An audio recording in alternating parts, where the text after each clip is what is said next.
Գրիգորյան, հայտնի է, որ դուք զբաղվում եք ապաշրջափակման, նաև այս փուլում արդեն Վաշինգտոնյան բանակցություններում ձեռք բերված պայմանավորվածությունների կատարմամբ ադրբեջանական կողմի հետ Թրամփի ուղի ծրագրի շրջանակը հստակեցնելու շուրջ աշխատանքները ըստ այդ համաձայնության։ Այո, աշխատանքները ընթանում են տեսեք հիմա ըստ էության բավականին խորը դետալիզացված քննարկվում են ենթակառուցվածքների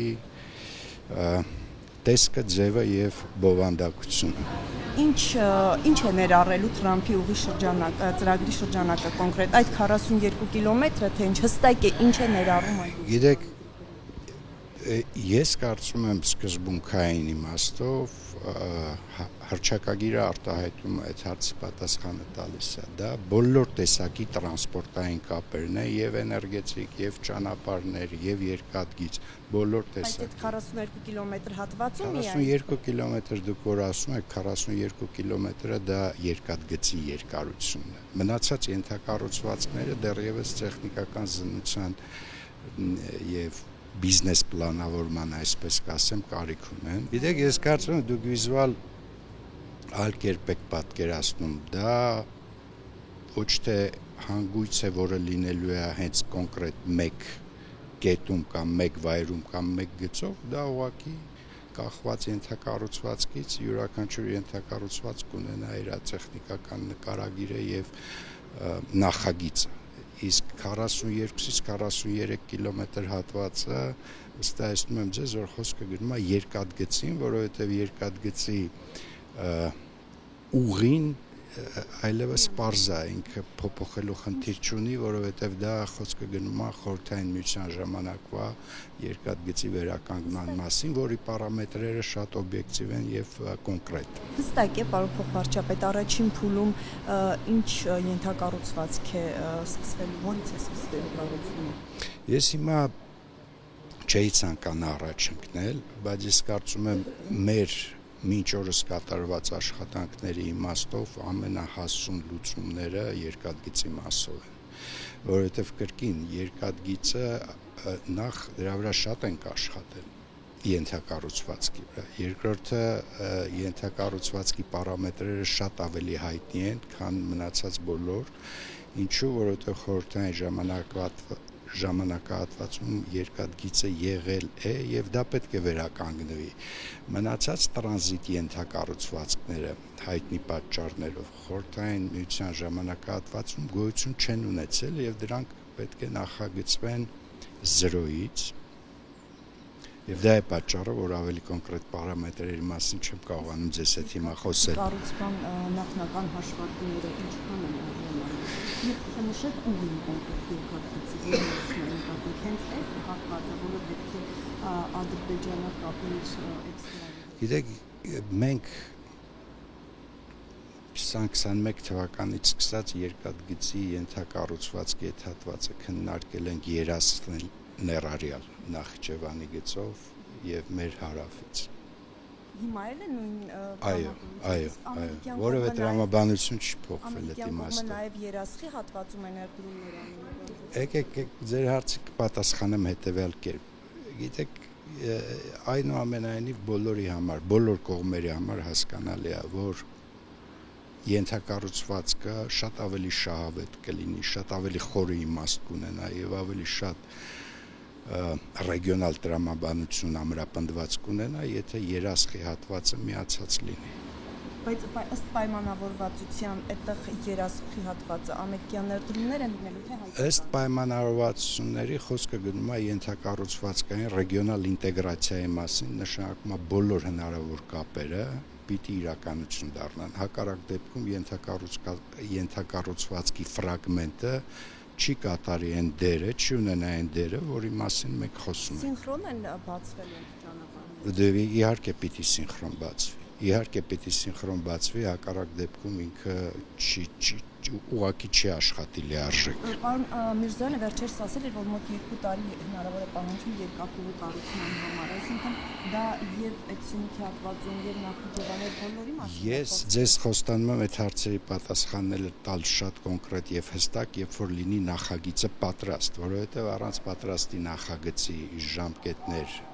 ճիշտ ժամկետներ հայտարարել, ես կարծում եմ սխալ է։ Հայ-ամերիկյան կողմի հետ դուք նախագծի վրա եք աշխատում, ես ճիշտ եմ։ Այդ թվում նախագծերի վրա է։ Ադրբեջանական կողմի հետ վարչապետը ասաց, որ ամենօրյա ռեժիմով շփումներ կան, վերևում են նշել։ Դե իհարկե շփումներ կան, որովհետև գիտեք հարցերի բազմությունը, գիտեք ինչքան շատ հարց կա քննարկելու եւ բնականաբար բոլոր հարցերը այո, անհրաժեշտ է քննարկել, կոմունիկացնել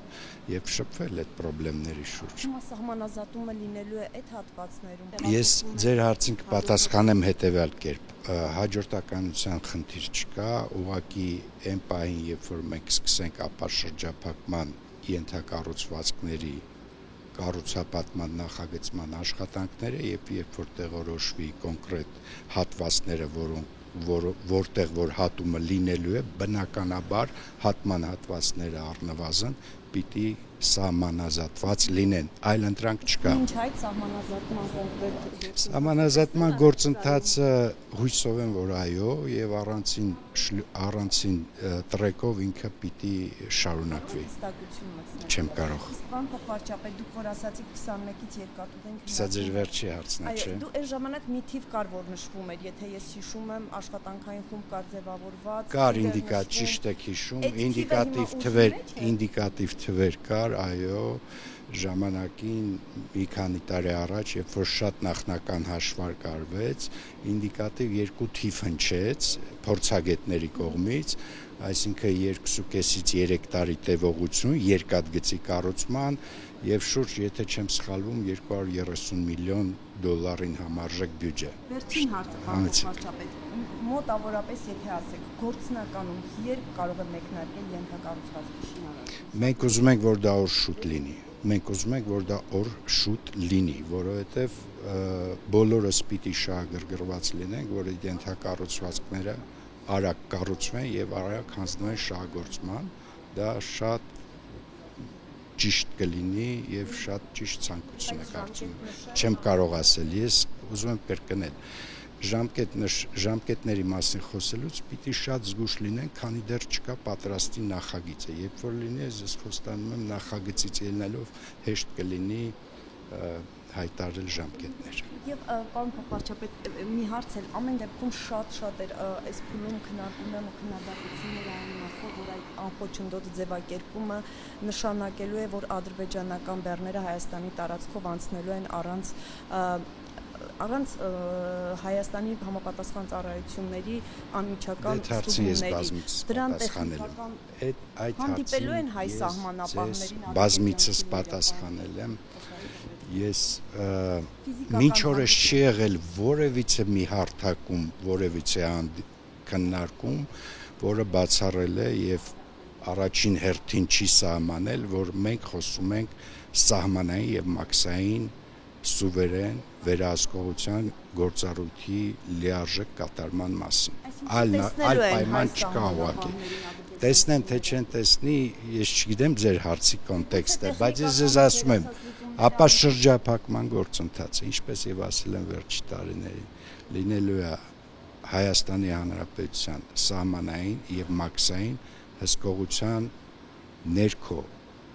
Ոնց կկազմակերպի մաքսային եւ սահմանային հսկողությունը, դա կարծում եմ զուտ տեխնիկական հարց է եւ անկախ ամեն ինչից ցանկացած մեր սահմանակետում մաքսային եւ սահմանային հսկողությունը կարծում եմ պիտի մաքսիմալ տրամաբանական եւ բարձեցված լինի։ Թե ոնց կկազմակերպվի այդ անցումը, Հայաստանի համար սկզբունքային է լինելու, որ նույն կերպ էլ ադրբեջանական կողմում հայկական միջոցների բեռների մնացած ամեն ինչի համար։ Գիտեք, եկեք հարցին նայենք հետեւյալ տեսակետից։ Այնուամենայնիվ բեռնափոխադրումները աշխարհում եւ տարածաշրջանում շատ մրցունակ շուկա է եւ այդ շուկայում անընդունելի է, ուղղակի չի աշխատի այն մարշրուտը, այն ուղին, որտեղ գործընթացները լավ չեն կազմակերպված, սահուն չեն, թվայնացված չեն, ուղղակի չի աշխատում, որովհետեւ բեռնափոխադրումների համար ամենակարևոր հարցերից մեկը դա տեմպն է եւ արագությունը։ Եվ այդ իմաստով եթե դա չապահովվի, բոլոր երկրների կողմից ենթակառուցվածքի մասնակից բոլոր երկրների կողմից ուղղակի չի աշխատի այդ ենթակառուցվածքը։ Իսկ եթե այդ ենթակառուցվածքը չաշխատի, դա կնշանակի, որ ներդրումները, որոնք իրականացվել են երկրների կողմից, ուղղակի կոմերցիոն իմաստով անարդյունավետ կլինեն։ Եվ դա ես կարծում եմ անընդունելի է բոլոր ներդրողների, բոլոր երկրների համար, որտեղով որ ենթակառուցվածքը անցնում է։ Այդ տեսանկյունից էլ հարցին անպայման նայեք։ Դա շատ ավելի կարևոր է, որովհետև ի վերջո մենք խոսում ենք ենթակառուցվածքային խոշոր ներդրումների մասին, եւ ես վստահ եմ, որ մասնակիցները բոլորը պիտի շահագրգռված լինեն, որ դա աշխատի տեմպով։ Խոչընդոտների մասին ադրբեջանական կողմը մտահոգություններ է հայտնել։ Դե հույսով եմ, որ մեզ մենք ունենք այդ քաղաքական մտահոգությունները։ Հույսով եմ, որ մասնակից բոլոր երկրները նախ եւ առաջ կհետապնդեն նախ եւ առաջ կհետապնդեն ենթակառուցվածքի լիարժեք շահագործման շահը, բայց բնականաբար կրկնում եմ Հայաստանի Հանրապետության եւ մնացած երկրների իրավազորության եւ ինքնիշխանության ներքո։ Սա չի քննարկվելու, սա դոգմատիկ է։